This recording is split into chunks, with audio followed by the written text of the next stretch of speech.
Swayam Prabha. Digital India. Educated India.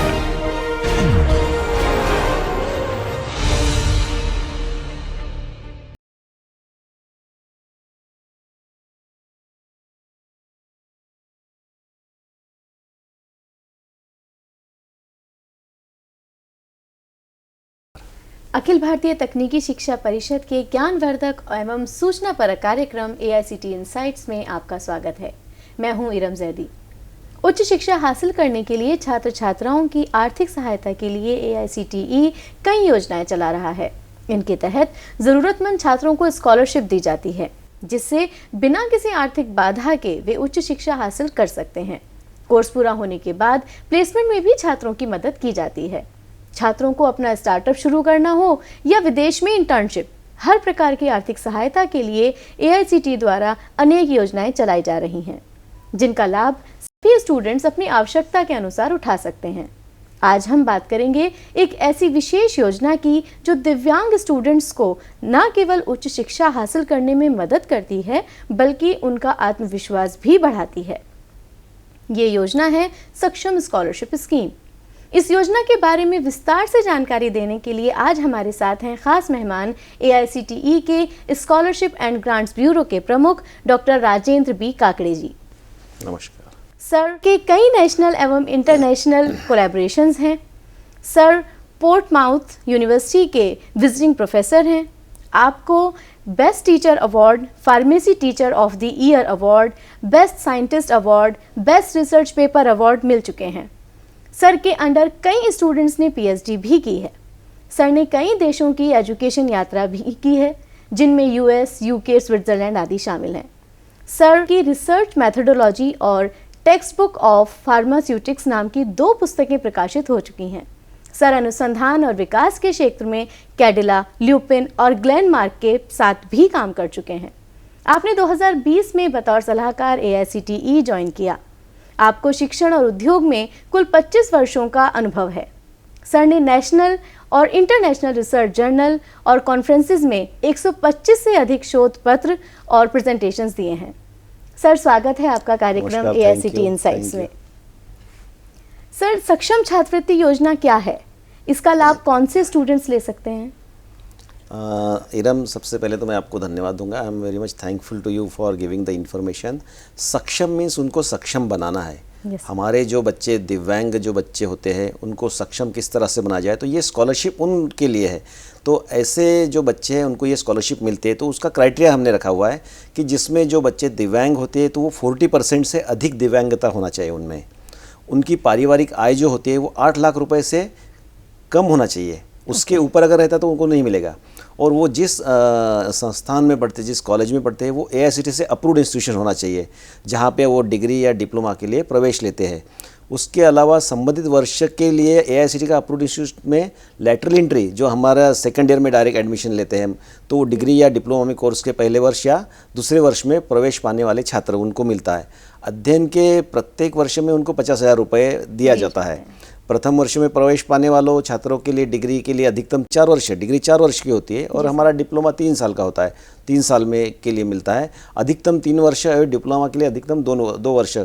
College शुल्क बोलो, computer खरीदी, स्टेशनरी किताबों के भुगतान के लिए एक मुश्त राशि के रूप में हम लोग देते हैं। उपकरण बोलो, सॉफ्टवेयर की खरीद के आदि, या फिर छात्रावास का बोलो, या चिकित्सा के लिए, मेडिकल बिल्स के लिए, इसके बदले में हम लोग अतिरिक्त अनुदान या जो स्कॉलरशिप है वो नहीं देते हैं। इसके अलावा यदि कोई स्टूडेंट केंद्र सरकार या राज्य सरकार या AICTE के किसी अन्य स्कॉलरशिप का भी अगर लाभ ले रहा हो तो वह इस योजना के लिए पात्र नहीं होता। मीन्स हमने इसके पहले भी हमने बहुत प्रोग्राम्स जो किए हैं, उसमें हर बार कि एक बच्चा एक ही स्कॉलरशिप ले सकता है एक वक्त में। तो हर बार उन्होंने बच्चों ने ध्यान में रखना चाहिए, डिडुप्लीकेशन नहीं होना चाहिए, एक बच्चा एक स्कॉलरशिप का लाभ। और ये जो योजना है सक्षम बनाने के लिए दिव्यांग बच्चों के लिए किया है। सर, इस योजना में आवेदन कैसे किया जाता है और आवेदन के लिए कौन कौन से इंपॉर्टेंट डॉक्यूमेंट्स हैं जिनको बच्चों को ये सबसे बड़ा इंपॉर्टेंट क्वेश्चन है, और बच्चों के लिए भी, कि जो हम स्कॉलरशिप देते हैं वो नेशनल स्कॉलरशिप पोर्टल से, NSP का जो पोर्टल है, और हमारा AICTE की वेबसाइट पर नोटिस हम लोग प्रकाशित करते हैं, एडवर्टाइजमेंट देते हैं कि जो भी बच्चे दिव्यांग है, जो 40% से कम ज़्यादा दिव्यांगता जिनमें है, वो अप्लाई कर सकते हैं। तो ये सब जो भी हमारा ऑनलाइन जाता है नोटिफिकेशन जो होता है वो ऑनलाइन जाता है एनएसपी के पोर्टल पे और एआईसीटी के। तो डिप्लोमा में आवेदन के लिए 10वीं की मार्कशीट और सर्टिफिकेट, डिग्री के लिए 10वीं और 12वीं की मार्कशीट और सर्टिफिकेट ऑनलाइन अपलोड करना होगा। जी सर। इसके अलावा डिप्लोमा में अगर लेटरल एंट्री में जाता है बच्चा जो सेकंड ईयर में डायरेक्ट आता है तो एआईसीटी की मार्कशीट और सर्टिफिकेट की जरूरत होती है। डिग्री में लेटरल एंट्री के लिए डिप्लोमा की मार्कशीट और सर्टिफिकेट लगाना अति आवश्यक होता है, तभी वो हम लोग स्कॉलरशिप देते हैं। इसके अलावा छात्र का आधार कार्ड तो अभी कंपलसरी हो गया, हर जगह पे हम लोग आधार कार्ड, देन हमारा इनकम टैक्स सर्टिफिकेट, हमारी आय इनकम सर्टिफिकेट, तो ये सर्टिफिकेट जो ये बहुत ज़रूरी है। इसके अलावा भी हम लोग जाति का प्रमाण पत्र, कास्ट सर्टिफिकेट और दिव्यांग सर्टिफिकेट वो तो सबसे इसमें मैंडेटरी है, जिसके लिए स्कॉलरशिप दे रहे हैं। ओके। और डिप्लोमा लेटरल एंट्री का अगर स्टूडेंट है तो अगर उसने आईटीआई किया है तो उसे आईटीआई का सर्टिफिकेट है उसको। सर, अगर कोई स्टूडेंट किसी कारणवश डिप्लोमा या डिग्री के फर्स्ट ईयर में अप्लाई नहीं कर पाया, यानी अपने एडमिशन के फर्स्ट ईयर में अप्लाई नहीं कर पाया है, तो क्या वो सेकेंड ईयर में है या थर्ड ईयर में है उस समय पे अप्लाई कर सकता है? और इस योजना को लोगों तक ज़्यादा पहुंचाने के लिए, लोकप्रिय बनाने के लिए आपकी तरफ से क्या क्या कार्यक्रम चलाए जा रहे हैं? इरम, इसमें मेरा जवाब तो नहीं है, क्योंकि जो भी स्टूडेंट फर्स्ट ईयर में आता है ये उसी के लिए स्कॉलरशिप्स है। अगर वो सेकंड या थर्ड ईयर में आता है तो उसको हम लोग स्कॉलरशिप नहीं देते हैं, इसीलिए उनको फर्स्ट ईयर में ही आना पड़ता है। या फिर वो जब बच्चा फेल भी हो जाता है, फेल होने के बाद भी उसको या छोड़ दिया है तो भी उसको स्कॉलरशिप कंटिन्यू नहीं होती है। और ये जो आपने बोला है कि फर्स्ट ईयर में अगर नहीं लेता है तो नहीं देते हम लोग, सेकंड ईयर नहीं। हाँ, ये ऐसे सारे बच्चों को प्रॉब्लम्स आता है, वो फर्स्ट ईयर में भूल जाते हैं कि मुझे अप्लाई करना था, मुझे स्कॉलरशिप मिलना चाहिए था, तो मुझे याद आता है सेकंड ईयर नहीं। तो इसीलिए प्रोग्राम कर रहे हैं कि बच्चों के अवेयरनेस के लिए कि वो सेकंड ईयर नहीं, वो फर्स्ट ईयर में ही अप्लाई करे।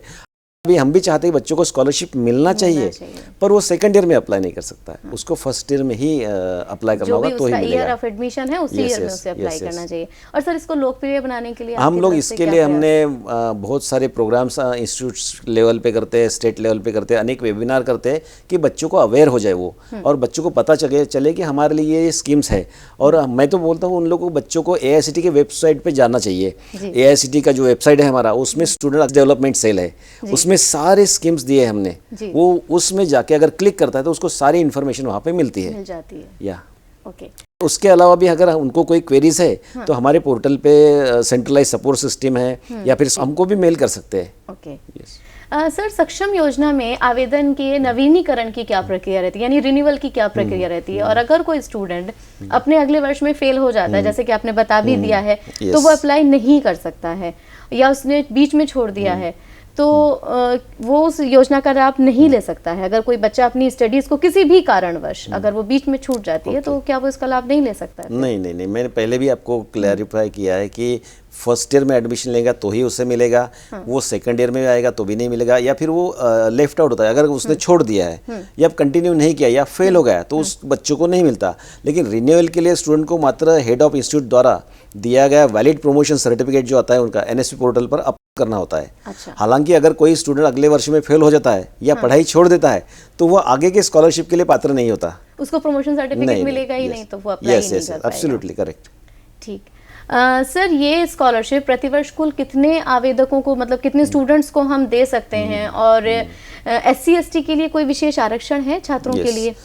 हाँ, आपने जो क्वेश्चन पूछा कि ये स्कॉलरशिप कितने लोगों को दी जाती है, जी सर। हम चाहते हैं कि जितने बच्चे आए हमारे पास, ज़्यादा से ज़्यादा बच्चों को हम देते हैं। स्कॉलरशिप का कोई ऐसा लिमिट नहीं है, जितने एलिजिबल स्टूडेंट्स होंगे उतने सारे बच्चों को हम देंगे, जो भी अप्लाई करेंगे। जितना जो भी अप्लाई करेगा एलिजिबल होगा। जो क्राइटेरिया हमने पहले इस बार बात किया और उसमें क्राइटेरिया जो रहा, इस क्राइटेरिया के तहत वो जो भी बच्चा आता है उसको हम लोग देते हैं। इस योजना में कोई आरक्षण लागू नहीं है, सभी जो पात्र जो भी छात्र हमारे छात्रवृत्ति जो उनको मिलता है वो क्राइटेरिया अगर फुलफिल करते तो उनको मिलेगा। और सीट की कोई बाउंडेशन नहीं सीट है, नहीं बच्चे कि अप्लाई यस करेंगे। यस। और सर, छात्रवृत्ति स्टूडेंट्स को मिलती कैसे है, कैसे उन्हें प्राप्त होती है? जैसे कि हम लोग बात करते हैं एनएसपी पे, और हम लोग अब डायरेक्ट बेनिफिट्स देते हैं डीबीटी द्वारा, डायरेक्ट बेनिफिट ट्रांसफर देते हैं, किसी के अकाउंट में नहीं जाता है, बच्चे के डायरेक्ट अकाउंट में जाता है वो। अच्छा। जो भी एलिजिबल होगा एआईसीटी द्वारा बैंक के खाते में डीबीटी जाता है। ओके। यस सर, अगर उसका माइनर अकाउंट है या जॉइंट? माइनर अकाउंट में नहीं जाता है, बिकॉज स्टूडेंट्स तो हमारा जो आता है डिग्री के लिए, डिप्लोमा के लिए, माइनर तो नहीं रहता है। और अगर माइनर है तो उसका नहीं, माइनर के या जॉइंट अकाउंट में हम लोग नहीं देते। सर, ऑनलाइन आवेदन करते समय छात्रों को क्या सावधानियां बरतनी चाहिए, और यदि उन्हें कोई समस्या होती है तो उनका समाधान कैसे संभव है? हाँ, ये बच्चे बहुत बार गलतियाँ करते हैं और फिर बाद में आते हैं कि सर हमने इस तरह से किया था। कोई पहले साल में अप्लाई करता है, 1-2 किस्से ऐसे आए थे कि लास्ट ईयर उन्होंने अप्लाई किया, डॉक्यूमेंट फुलफ़िल नहीं किया, और तो हमने बोला कि आप तो पिछले साल अप्लाई किया था, उस वक्त आपने डॉक्यूमेंटेशन का फुलफ़िल करना चाहिए था। ऐसे मैं स्टूडेंट को सलाह देना चाहता हूँ कि ऑनलाइन आवेदन करने के बाद वे सभी प्रमाण पत्र ठीक से जाँच कर ले। जो भी सर्टिफिकेट वी आर प्रोवाइडिंग और submitting, they have to check first. और कोई कमी रह गई है तो उसको सुधारने के लिए तुरंत संस्थान की जहाँ पे हम लोग वेरीफाई करते हैं वहाँ जाके तुरंत उससे संपर्क करके वो चेंज करना चाहिए। वे अपने संस्थान से एनएसपी पोर्टल की लास्ट डेट से पहले ही अपनी एप्लीकेशन को वेरीफाई एवं फॉरवर्ड जरूर करा ले। स्टूडेंट यह भी ध्यान रखे कि डुअल डिग्री कोर्स के छात्र जो इंटीग्रेटेड रहता है, इस छात्र के लिए आवेदन नहीं कर सकते। यदि आवेदन में कोई समस्या आ रही है तो हमारे नंबर दिए है AICTE के, जैसे मैंने भी बोला कि saksham@AICTE-india.org है, और हमारा हेल्प डेस्क की भी है @nsp.gov.in से भी आप सहायता प्राप्त कर सकते हैं। सर, और कॉन्टैक्ट नंबर भी हमने दिया हुआ है कि 011-2958-1118।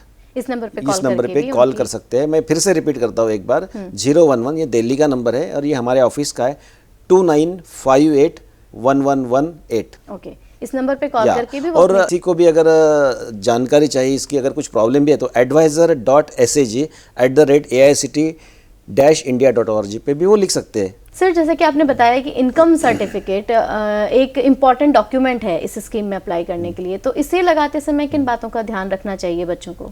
हाँ इरम, इसमें जो इनकम सर्टिफिकेट जो हमने पहले भी बोला है कि उसका क्राइटेरिया है कि वो फुलफिल अगर करता है कि 8 लाख से इनकम उसका ज़्यादा नहीं होना चाहिए, 8 लाख से कम होना चाहिए। तो हमको जब ये ध्यान रखना चाहिए कि हमारा इनकम इतना है ना तो ही हम अप्लाई कर सकेंगे। तो इनकम सर्टिफिकेट करंट ईयर का ही होना चाहिए। इनकम सर्टिफिकेट आवेदक या उसके परिवार के किसी सदस्य के नाम पर ही होना चाहिए, किसी और का नहीं चलेगा। इनकम सर्टिफिकेट किसी सक्षम प्राधिकारी जैसे तहसीलदार, मैजिस्ट्रेट, राजस्व अधिकारी या खंड विकास अधिकारी आदि द्वारा जारी किया जाता है। यानी जो अथॉरिटी आपको इनकम टैक्स सर्टिफिकेट देता है उसी से वो चाहिए, और उसी ऑफिसर्स के उस पर दस्तखत होना चाहिए, सिग्नेचर होना चाहिए एंड स्टैंपिंग होना चाहिए। So it is from that authority. ठीक है सर। यस सर, हमारे कार्यक्रम में आप शामिल हुए और हमारे छात्रों के लिए, दिव्यांग छात्रों के लिए विशेष तौर से चलाई गई इस स्कीम के बारे में आपने इतनी अच्छी जानकारी दी, आपका बहुत बहुत धन्यवाद। आशा है हमारे दर्शकों को ये कार्यक्रम पसंद आया होगा। इंस्टीट्यूट्स, फैकल्टी मेंबर्स और छात्रों के लाभ के लिए AICTE से जुड़ी तमाम जानकारियों, योजनाओं और गतिविधियों से अपडेटेड रहने के लिए जुड़े रहिए हमारे साथ। किसी नए विषय और नई जानकारी के साथ हम फिर हाजिर होंगे AICTE इनसाइट्स पर। आप कार्यक्रम के बारे में अपना फीडबैक हमें कमेंट्स बॉक्स में भी भेज सकते हैं। चैनल को सब्सक्राइब करना और फॉलो करना ना भूलें। नमस्कार। नमस्कार।